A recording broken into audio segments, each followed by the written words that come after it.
Hi hello வணக்கம் நண்பர்களே. So நம்ம பார்த்தீங்கன்னா ஃபீட் தான் பண்ண போகிறோம். ஸோ இல்லாமல் நம்ம லவ் பேர்ட்ஸ் பார்த்தீங்கன்னா ஒரு சிக் அப்டேட் இருக்குது, அதையும் நான் உங்களுக்கு காட்டுறேன். ஸோ பார்த்தாலே தெரியும்னு நினைக்கிறேன். நெஸ்டிங் வேறு நம்ம மாற்றணும். ரொம்ப வெட்டாக இருக்குது வெஸ்டிங்கு. உங்களுக்கு பார்த்தா தெரியும், உள்ள 3 சிக் இருக்குது. இதான் அதோட மதர் அது. சரி வாங்க ஃபுட் ஃபீட் பண்ணலாம். ஸோ பிளேட்டெல்லாம் க்ளீனாக கழுவியாச்சு. ஸோ வாங்க ஃபீட் பண்ணிடலாம். ஸோ எல்லா பிளேட்லையும் டிஸ்ட்ரிபியூட் பண்ணியாச்சு. சரி வாங்க இப்போ எல்லாத்துக்கும் வச்சிடலாம். ஸோ அவ்வளோதான், எல்லாத்துக்குமே ஃபீட் பண்ணியாச்சு.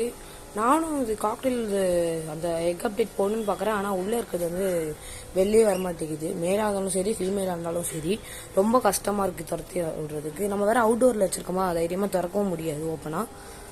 ஸோ எப்போ சான்ஸ் கிடைக்குதோ அதோட அப்டேட்டை போடுறேன். ஸோ எல்லாமே சாப்பிட்டுட்ருக்கு. சரி வாங்க நம்ம லவ் பேர்ட்ஸ் பக்கம் போகலாம். ஸோ லவ் பேர்ட்ஸுமே நல்லா சாப்பிட்டுட்ருக்கு. ஸோ இதுக்கு மேலே நம்ம சேனலை கரெக்டாக ஃபாலோ பண்ணுறவங்களுக்கு தெரியும். ஸோ இந்த மாதிரி ஒரு ஆஃப்ரிக்கன் லவ் பண்ண ஒரு பேர்